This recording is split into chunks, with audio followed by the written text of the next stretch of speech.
mândrâșei Bartali, ciumi davla de guli, I camelia su barbali, oi su mândrâșei zurali. Ma petite fille, je suis ta maman. Ma maman, c'est Mama. Et Mama avait une maman qui s'appelait Odessa.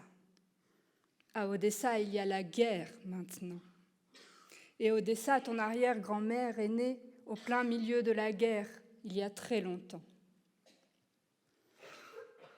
Un grand méchant loup blanc, qu'on appelle aussi racisme, avait brûlé la maison de son père au bord d'une rivière et l'a emmené avec sa belle aimée afin de les dévorer dans un camp de concentration.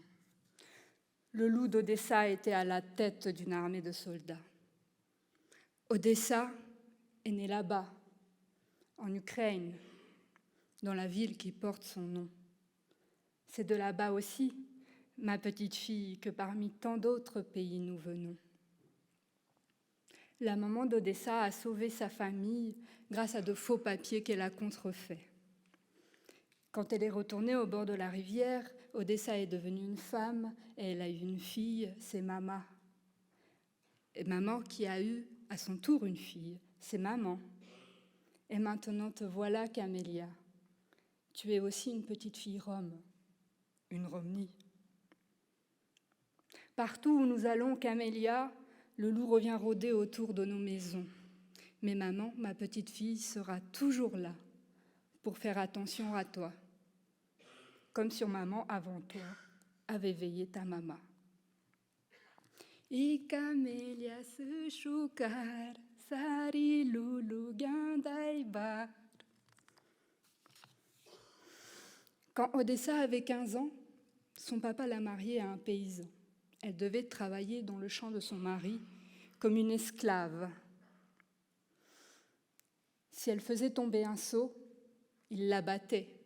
Si elle disait un mot trop haut, il la battait. S'il avait bu, il la battait. Elle était prisonnière. Chaque nuit, elle rêvait de s'enfuir, mais pour aller où et comment vivre, elle n'avait pas d'argent. Personne ne lui avait appris à lire ni à écrire. Elle était seule au monde. Puis enfin, elle eut une fille. Mais la mère de son mari lui a volé son enfant. Elle n'avait le droit de la toucher que pour lui donner le sein. Mais sa belle-mère, méchante comme une sorcière, couvrait les yeux de l'enfant pour qu'elle ne connaisse pas sa mère. Une nuit, enfin, Odessa prit son courage à deux mains. Elle enleva sa petite fille dans son lit et elle s'enfuit par la fenêtre à travers champs. Chaque pas est une victoire, ma fille. C'est un jeune marchand de chevaux qui l'a recueillie avec sa petite fille, qui l'aima et l'adopta comme si c'était la sienne. Cette petite fille, c'est la sœur de ta maman. Mais je te mets en garde, ma fille, car ce loup noir qui est dans nos maisons roms est plus féroce encore que dans les maisons non roms, parce que parmi les loups, il est faible et humilié en raison de sa race. Et ainsi infamé dehors, il est affamé dedans. Et ses dents sont plus grandes encore que les loups qui rôdent dehors. Mais maman, ma petite fille sera toujours là pour faire attention à toi, comme sur maman, avant toi, avait veillé ta maman.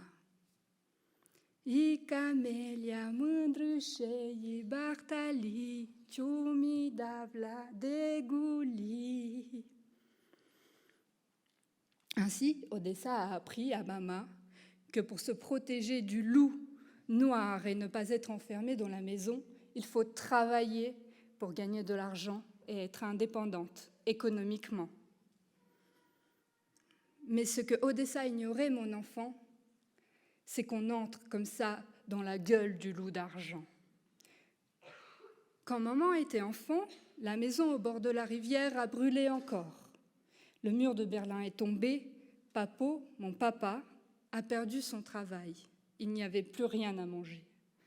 Alors, il est parti avec Mama dans le pays des merveilles, la France.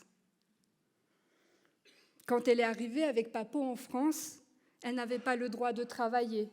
Il n'avait pas de maison, pas de rivière, pas de papier. J'étais une toute petite fille, Camélia. Et Mama mendiait au marché d'une petite ville du Jura.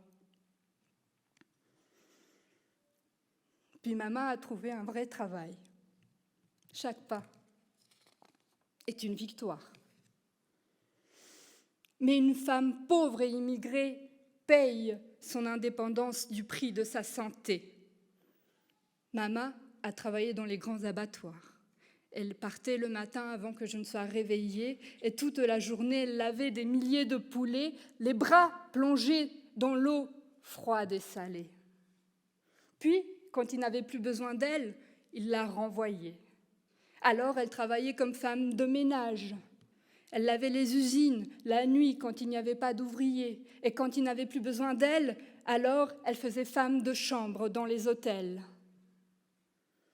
Aujourd'hui, ma fille, Mama a 55 ans. Elle a les bras cassés, elle a les jambes cassées, elle a le dos cassé. Et pourtant, elle n'a toujours pas le droit de se reposer et doit encore travailler de longues années. Tel est le prix de cette victoire. Le prix de notre liberté, c'est d'être dévoré par le loup argenté. Tu sais, ma petite fille, il y a une femme qui ressemble à Mama, qui s'appelle Rachel Keke. Elle a quitté son pays, la Côte d'Ivoire, pour venir au pays des merveilles la même année que Mama et moi. Comme Mama, elle était femme de chambre, et comme Mama, ce travail lui a cassé le dos.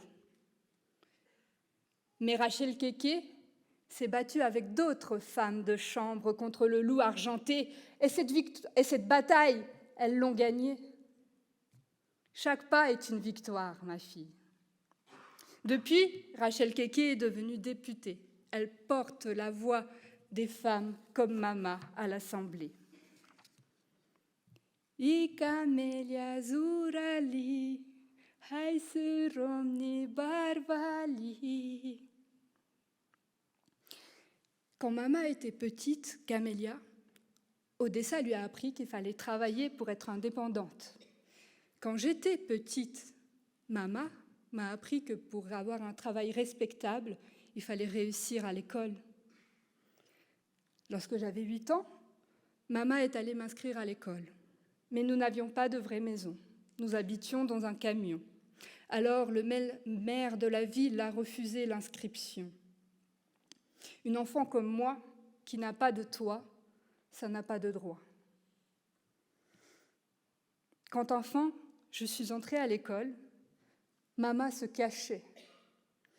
Pour mon bonheur, elle voulait que les autres enfants et professeurs ne sachent pas que ma maman était la femme rome qui mendiait au marché quand elle ne travaillait pas dans les hôtels ou les abattoirs. Mais moi, mon enfant, aux yeux de tous, je l'embrassais dès qu'elle était proche de l'école, car je voulais qu'elle sache que je suis fière de la femme qu'elle est. Et c'est pour lui rendre justice que j'ai décidé, petite fille, d'être la meilleure. Mais tu sais, les enfants aussi sont des loups qui harcèlent et persécutent les enfants différents, comme j'étais et comme tu seras, ma fille. Malgré ça, j'ai puisé dans la force de Mama et de Odessa pour rattraper les retards d'une petite fille qui commence l'école 3 ans après les autres et pour devenir la meilleure de la classe. Camélia, ta maman est la petite fille d'une femme née dans un camp de concentration qui a vaincu le loup blanc. Cette femme a aussi échappé au loup noir, son mari violent. Ta maman est la fille de Mama, qui s'est hissée à l'égal de ton papo, son mari, par son travail éreintant. Et moi, Camélia, en devenant avocate, j'ai échappé aux dents du loup d'argent qui a détruit la vie de ma maman. Chaque pas est une victoire. est le premier combat que j'ai gagné, ma fille, en tant qu'avocate. C'est un combat contre le loup blanc qui empêche les enfants sans toit d'entrer à l'école. Ta maman, ma fille, a fait changer la loi. Chaque pas est une victoire. I camélia se chocar, sari loulou guindai bar. Ce pouvoir, ma fille, que j'ai hérité de Odessa et de Mama, me protège du loup noir, du loup blanc, du loup d'argent. Mais il m'amène en face d'un monstre plus redoutable encore, qui à l'intérieur de nous-mêmes nous menace. Et que je vais te décrire maintenant en te racontant un dernier conte, une paramich. Ce conte, je l'ai entendu, petite fille de la bouche de ton papo, le marchand de chevaux, le gentil mari d'Odessa. C'est le conte de la louve blanche. Il était une fois une petite fille perdue, une petite fille rome perdue dans les bois. Loin de sa maison, la nuit, elle avait froid. Elle s'était enfuie parce que sa maman était battue par son papa. Quand le loup blanc la trouva, elle décida de le séduire pour qu'elle ne la mangeât pas. Et comme elle grandit, elle l'épousa. Elle devint la reine de ces bois qu'on appelait la louve blanche. Un jour de printemps, comme les jonquilles jaunes percées sous la neige dans le sous-bois, le loup blanc décida d'aller brûler la maison du loup noir et la louve blanche l'accompagna. Quand elle vit le loup noir périr avec sa femme dans les flammes, la louve blanche reconnut sa maman et son papa qu'elle avait perdu enfant. Elle devint folle, si bien que le loup blanc, après son crime, l'abandonna dans les bois. La morale de cette histoire, ma fille, ma petite Camélia, c'est que le dernier pas de notre combat pour devenir des femmes roms indépendantes est qu'il faut remporter à l'intérieur de nous-mêmes la victoire contre la louve blanche. Pour cela, et peut-être ma fille, si tu le veux, tu feras après moi ce prochain pas. Il faut reconstruire la maison d'Odessa au bord de la rivière et en faire une maison ouverte où les petites filles roms et non roms qui viendront après toi pourront entrer et sortir, se promener libres dans les bois. À la toute fin de cette histoire, que peut-être tu écriras quand tu seras grande, Camélia, le loup noir, le loup blanc, le loup d'argent auront été changés par le pouvoir de la petite fille en homme. Car jusqu'à maintenant, ma petite fille, dans nos histoires, les hommes, ça n'existe pas. I Camélia se chocar, sari loulou guindai bar. I Camélia mândrâșei bartali, ciumi davla deguli. I Camélia zurali, oi săromni barbali.